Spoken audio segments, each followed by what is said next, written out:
हाय बेटा, hi everyone, how are you. चलो, कल हम लोगों ने क्या देखा था? फ्लोटेशन के बारे में देखा था।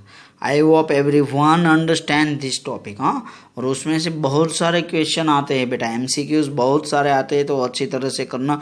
चलो, तो हम लोगों ने यहाँ पे दो मेथड्स देख लिए कंसंट्रेशन ऑफ और के लिए।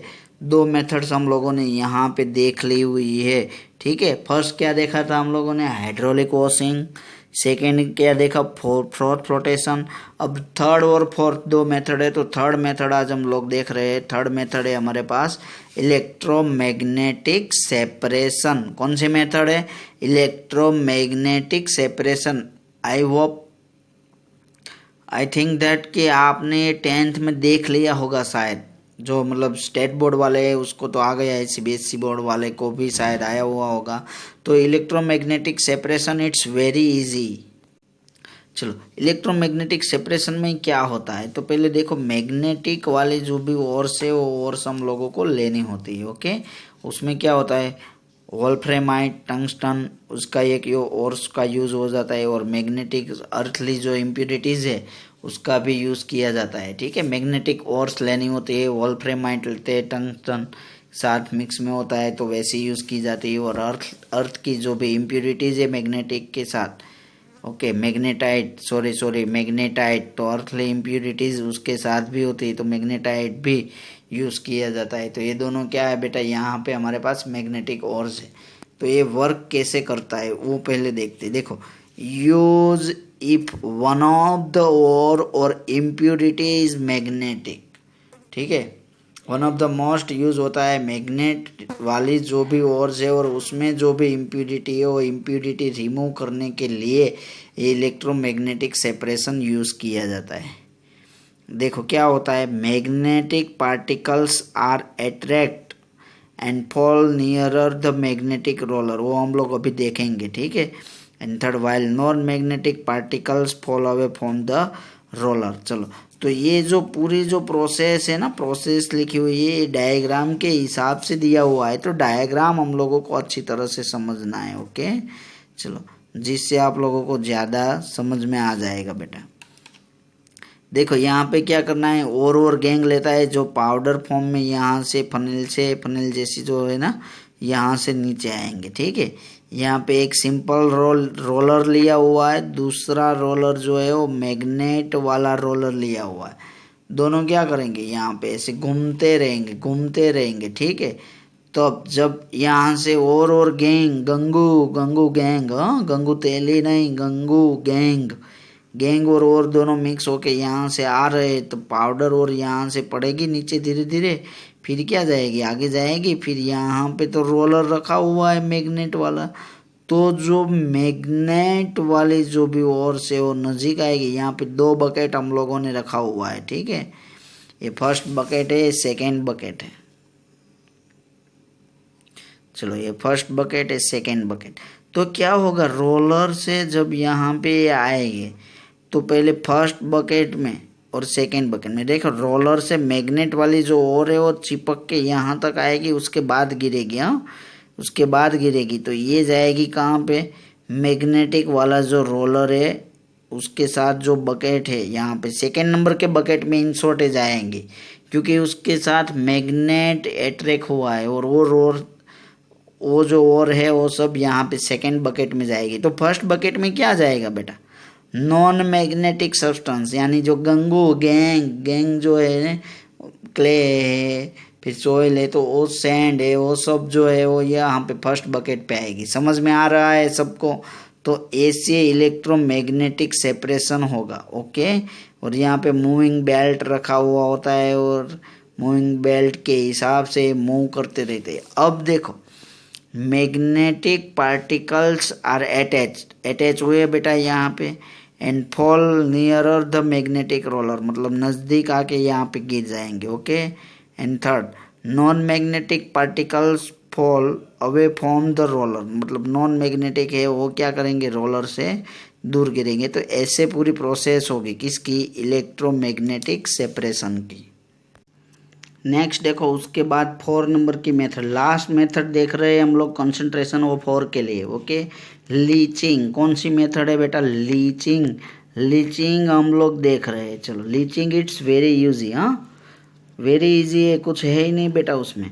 When metal is more soluble, देखो मेटल क्या होती है, मोर ज़्यादा सोल्यूबल होती है, और देन इम्प्यूरिटीज, इम्प्यूरिटीज से मेटल जो है वो मेटल ज़्यादा सोल्यूबल होती है, तब किसका यूज़ होता है, प्रेजेंट इन इट्स और, तब किसका यूज़ होता है, लीचिंग का यूज़ होता है। लीचिंग कौन के लिए, किस किस के लिए यूज़ होती है, देखो एल्यूमिनियम के लिए यूज़ होता है, सिल्वर एंड गोल्ड के लिए यूज़ होता है, और लो ग्रेड वाले जो कॉपर होते हैं उसके लिए यूज़ होता है। लेकिन हाई यूज़ किसके लिए होता है, सिल्वर और गोल्ड के लिए इसका हाई यूज़ होता है। तो लीचिंग कब यूज़ होता है, समझ में आ रहा है, लीचिंग कब यूज़ होता है, जब मेटल क्या होती है, मोर सोल्यूबल होती है।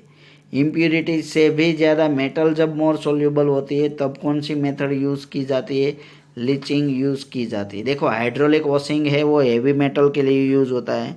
फ्लोट फ्लोटेशन सल्फाइड के लिए यूज़ होता है, सल्फाइड युक्त जो भी और होती है तो उसके लिए यूज़ होता है। फिर देखा हम लोगों ने इलेक्ट्रोमैग्नेटिक सेपरेशन, तो उसमें क्या होता है, जो मैग्नेट वाली जो ओर्स होती है उसके लिए यूज़ होता है। बट लीचिंग किसके लिए यूज़ होता है, जब मोर सोल्यूबल होती है मेटल इम्प्यूरिटीज से, मतलब इम्प्यूरिटीज जो भी दिए है उससे भी ज़्यादा सोल्यूबल जब मेटल होती है, तब किसका यूज़ किया जाता है, लीचिंग। ये तीनों पॉइंट, ये तीनों याद रखने हैं बेटा एमसीक्यू के लिए। हाँ लीचिंग कौन सी मेथड, कौन कौन के मेटल के लिए, कौन सी मेटल के लिए यूज़ किया जाता है, तो दैट एल्यूमिनियम, सिल्वर और gold and low grade copper, जिसमें हाई यूज़ किसका होता है, हाई यूज़ यहाँ पे करते हैं किसका बेटा, सिल्वर और गोल्ड का हाई यूज़ होता है। तो देखो leaching of silver and gold के लिए हम लोग देख रहे हैं, क्योंकि सिल्वर एंड गोल्ड का ही सबसे ज़्यादा यूज़ होता है। ठीक है, ये जो लीचिंग है ना उसका सेकेंड नेम है, उसको MacArthur Forrest cyanide process भी कहते हैं। क्या कहते हैं उसको, MacArthur Forrest cyanide process. यानी leaching of silver and gold का जो लीचिंग होता है उसको क्या कहेंगे साथ में, बोलो, जो MacArthur Forrest cyanide process. साथ में नोट्स करते रहना बेटा, लिखते रहो, साथ में जो भी टॉपिक आए वो पॉइंट यहाँ पे एक्सप्लेन कर रहे हैं तो आप भी अपनी नोट में साथ में लिखते रहो, दिख रहा है वो लिखते भी रहो, मैं बोलूँगा भी और बताऊँगा भी। ठीक है, तो लिखते भी रहो साथ में। कौन सी प्रोसेस कहेंगे, MacArthur Forrest process. Okay, MacArthur Forrest cyanide process. Leaching में एजेंट, लीचिंग प्रोसेस में लीचिंग एजेंट यूज़ की जाते हैं। कौन कौन से है जो सॉल्वेंट है, sodium cyanide and potassium cyanide. ये सेकेंड पॉइंट है, sodium cyanide and potassium cyanide जो लीचिंग एजेंट में यूज़ किए जाते हैं। थर्ड, पार्ट ऑफ हाइड्रोमेटालर्जी, इसको क्या कहेंगे, लीचिंग जो है वो किसका पार्ट है, पार्ट ऑफ हाइड्रोमेटालर्जी। हाइड्रोमेटालर्जी जो है उसका पार्ट है। ठीक है, तो ये लीचिंग जो है वो 3 पॉइंट इसमें याद रखना है। MacArthur Forrest cyanide process है, second leaching agent sodium cyanide या पोटेशियम साइनाइड यूज़ किए जाते हैं, and third part of hydrometallurgy के वो पार्ट है। चलो फर्स्ट स्टेप में क्या करना है, डिसोल्यूशन करना है और कॉम्प्लेक्स कंपाउंड बनाना है। देखो सिल्वर सल्फाइड लिया जाता है, ओके, Ag2S, उसकी सोडियम साइनाइड के साथ ऑक्सीजन की प्रेजेंट में डिसोल्यूशन किया जाता है, तो क्या मिलता है यहाँ पे देखो, NaAgCN twice plus 4 Na2S, okay, sodium sulphide मिलता है। फिर यहाँ पे NaAgCN ट्वाइस, जो इसको क्या कहेंगे हम लोग, कॉम्प्लेक्स कंपाउंड, जो वाटर में क्या होता है, सोल्यूबल हो जाता है। ठीक है, इसका नेम क्या होगा, Na तो सोडियम, फिर Ag तो आर्जेंटो कहेंगे इसको, ये आएगा आगे, हाँ देखेंगे हम लोग, तो इसी तरह से दिमाग में आ जाएगा। तो Na तो सोडियम, Ag तो आर्जेंटो, Cn के लिए साइनाइड कॉम्प्लेक्स, तो क्या नेम होगा, सोडियम आर्जेंटो साइनाइड कहेंगे। ठीक है, फॉर्मूला क्या होगी, NaAgCN ट्वाइस। तो ये फर्स्ट स्टेप में क्या करना होता है, हम लोगों को डिसोल्यूशन करना होता है। फिर आगे देखो बेटा, सेकेंड स्टेप में क्या करना है हम लोगों को, यहाँ पे रिडक्शन करना है। किसका रिडक्शन करना है, लीचिंग में जो हम लोगों को कॉम्प्लेक्स कंपाउंड मिला, सोडियम आर्जेंटो साइनाइड कॉम्प्लेक्स कंपाउंड जो मिला ना, उसका क्या करना है, रिडक्शन। किसकी प्रेजेंट में रिडक्शन करना है, जिंक। क्यों जिंक ही लेना है, वाई, NaAgCN ट्वाइस, तो उसमें Zn ही क्यों लेना है, Zn क्या है, मोर इलेक्ट्रोपॉजिटिव मेटल है। Zn क्या है बेटा यहाँ पे, मोर इलेक्ट्रोपॉजिटिव मेटल, ठीक है, इजीली इलेक्ट्रोपॉजिटिव हो जाता है, इसलिए Zn यूज़ किया जाता है। तो Zn यूज़ करने से क्या होता है, देखो Na की सिल्वर जो है यहाँ से रिमूव हो जाएगा, उसके साथ क्या अटैच हो जाएगा, रिडक्शन कर देगा और Zn अटैच हो जाएगा, तो सिल्वर अलग से मिल गया हम लोगों को।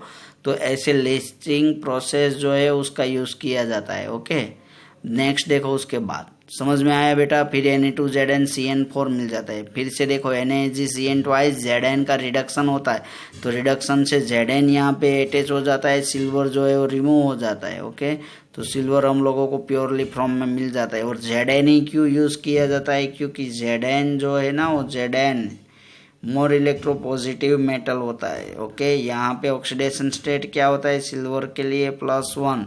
Zn क्या क्या होगा, 0 में से क्या हो जाता है, +2। यहाँ पे Zn का ऑक्सीडेशन स्टेट +2 हो जाएगा। चलो, तो ऐसे रिडक्शन होगा, ऑक्सीडेशन नंबर जो है वो इंक्रीज होता है। उसके बाद देखो, दिस गोल्ड और silver is not pure but contains Pb as impurity. Lead उसके साथ इम्प्यूरिटी के फॉर्म में होता है। Okay, pure silver gold is obtain by electrolytic refining, मतलब प्योर अगर 100% चाहिए तो उसके लिए क्या करना है, इलेक्ट्रोलाइटिक रिफाइनिंग, उसमें किसका यूज़ करना है, सिल्वर एंड गोल्ड का यूज़ करना है।